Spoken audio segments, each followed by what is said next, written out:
Hello, it's ChewDog Charts. Now we're close approaching 2018, and 2017 has been a great year. Remember, back in March 2009, the S&P 500 was at 666. Today's close was 2682. That's a pretty good run. Now, given the market today, a lot of stocks are overvalued. So what do you do? How do you decide whether to sell or when to sell a stock?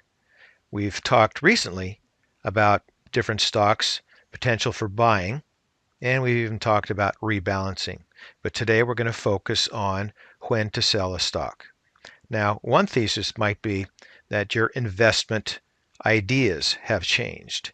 Perhaps you have a plan that is multi-year, and perhaps that plan's not working out. So let's say you bought General Electric because of the new CEO coming in, and their turnaround plan hasn't worked out, and you've held the stock for a couple of years, and there's no price appreciation and no improvement in the company. Well, that might be a reason to sell the stock. Another reason might be simply price momentum is sliding. There are a lot of stocks in that category today. Also, perhaps there's missed earnings for consecutive quarters, something like that. You might want to sell. Also, examples include a stock's growth rate. Maybe it's slowing on margins, and even the margins are tightening. Those are red flags.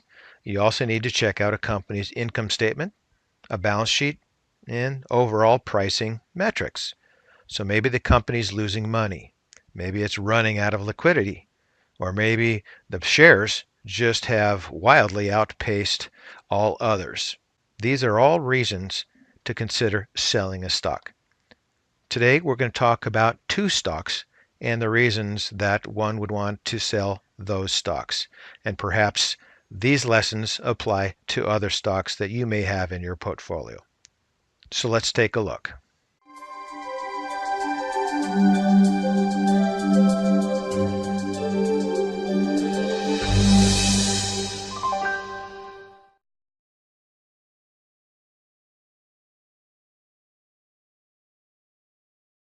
So the first stock we're going to talk about here is Netflix. The symbol is NFLX, and the recent close was $186.24.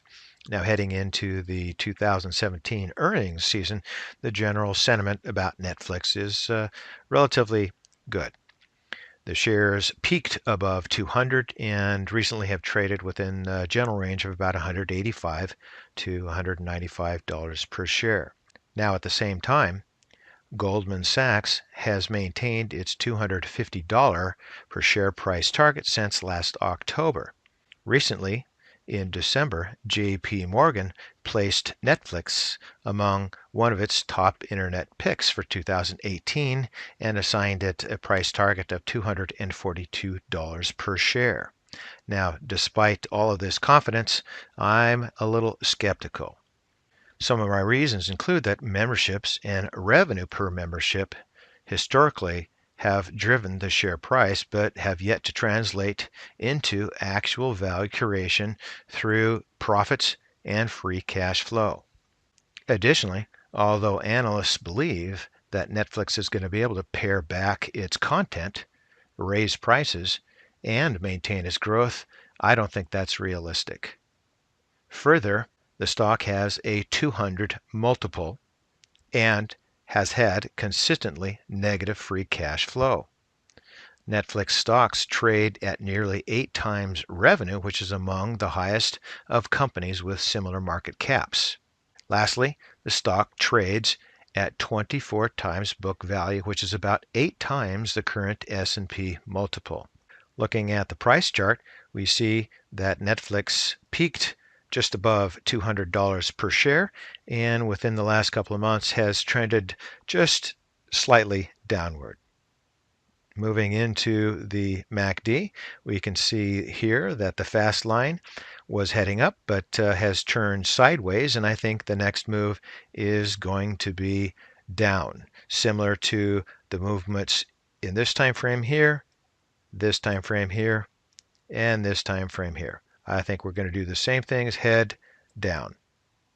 And I base that simply here on the MACD histogram, where we have a nice upward move, and then the sideways trending, and then the negative move. As we see here, as well as here and here. You get the idea. Moving here into the momentum indicator, we can see that momentum peaked at this point here and has been heading downward. The price rate of change does not show the significant decline, but I think it's going to follow here soon enough. The relative strength is at a moderate 68.81, but slightly negative in that regard. The stochastics here show a slight downward move. And the last move of the fast line is slightly below the slow line. I would imagine that's going to accelerate here to the downside. And I say that simply because volume. Volume has not looked good for, say, the last couple of years. It's been in a downward trend, and that's not good when you have a stock like Netflix that has such high price appreciation. Now here, the Williams also shows a slight negative trend in the last year or so. Moving back up to the price chart, I think that you can see simply by the elevation of the stock price above its 20 and 50 EMA. I think that simple stock market gravity is going to take place, and I think that the price appreciation is going to ebb, and the price will head down, at least move toward the 20 EMA, but we can keep our eye on that. So now let's go to our next stock. And the next stock here is Overstock.com. The symbol is OSTK. And Overstock.com ran from $15.95 on August 2nd to its current close of $67.85 and actually traded over $80. The run-up in OSTK was ignited when OSTK decided to grab on to the coattails of the cryptocurrency mania that seems to be sweeping through the economy right now. The company announced on August 8th that it would begin to allow shoppers to pay with Bitcoin and other cryptocurrencies. And then in October, OSTK announced that its T0 subsidiary would, along with two other JV partners, launch an alternative trading system for ICO-issued crypto coins. Now, that's all great, but let's get to the fundamentals. OSTK's e-commerce business has been eroding. So from 2013 to 2016, net income plunged from 84 million to 12.5 million.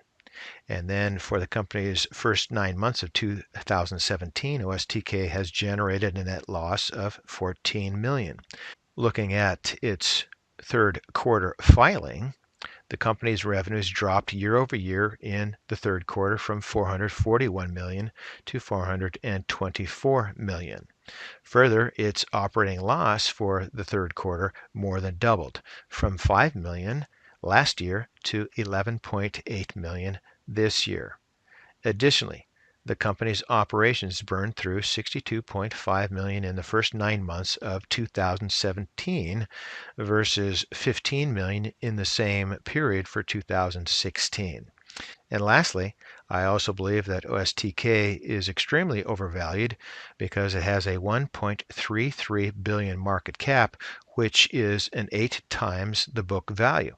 Now that's the only financial measure we have because on a trailing 12-month basis, OSTK does not generate positive EBITDA. Now, let's go ahead and take a look at the charts. Based on the chart here, you can see that the price moved above 80 recently and then closed at $67.85 per share today. Its MACD is heading up in a significant upward move. Both fast line and the slow line bounced off here just slightly below zero and seem to be accelerating. And you see that acceleration here in the histogram. Significant upward move. Moving into the momentum, much the same, as well as is the price rate of change, the relative strength, which is at 94.24, a significant measure. Moving down here into stochastics, we have a little bit of trouble perhaps here. I'm not going to be able to make out much of that yet, or I should say make much from that yet, but we'll have to watch that. Now into the volume. Volume has also been moving pretty healthily in an upward trend. But remember, those buyers turn into sellers. And then the Williams is also significantly positive, stopping here at this point and then the upward move. Now, getting back here to the price chart, Overstock.com, in my opinion, is more of a fundamental story than it is a technical story. If you recall the fundamentals that we just went through, Overstock.com looks to be extremely overvalued, and I think it's simply going to repeat the price chart that it experienced back here from 2004 through 2007. I think we're on our way up, and shortly we will be on our way down. Now, for disclosure purposes, I do not hold any stock, either long or short, in Overstock.com, nor in Netflix. So that's it for today. So for ChewDog Charts, I'd like to thank you.